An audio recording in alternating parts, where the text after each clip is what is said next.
দিছো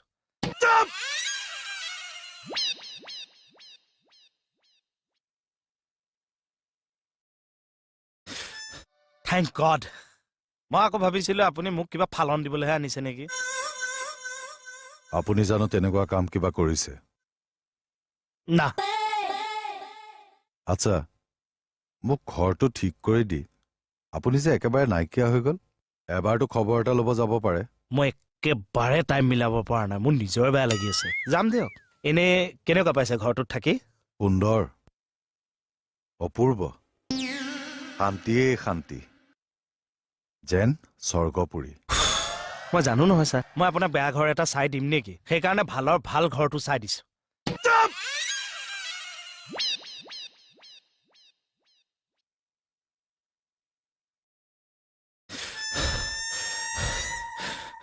ইটো স্মিথা কি হ'ল এনে উলিয়াইছেনে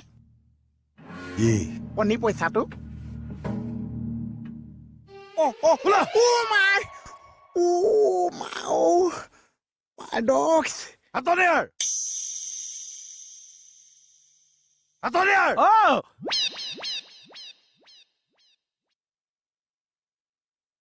এইটোৱে এইখিনিতে ৰৈ আছো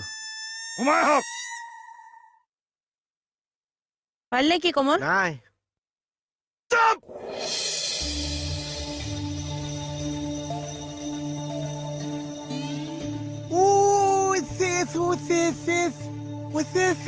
কি হ'ল তিলাকুটি তিলাকুটি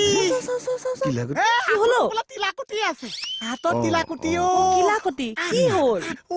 ভিতৰত কিবা বেলেগ কেছ চলি আছে মই মাজত সোমাই দিছো মাই তিলাকুটি গুৰি কৰি দিছে কেছ চলি আছে নাজানিছো বেলেগ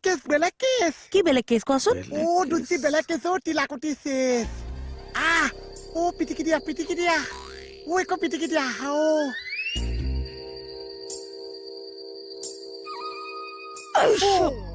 মাই ডক্টৰ ঘৰ চাই দিছে মোক ঘৰ চাই দিছে প্ৰব্লেমটো ক'ত হৈছে মোক অপেনলি কওকচোন অপেনলি ক'ব লাগে মইতো বেয়া ঘৰ চাই দিয়া নাছিলো বেয়া ঘৰ চাই দিয়া নাই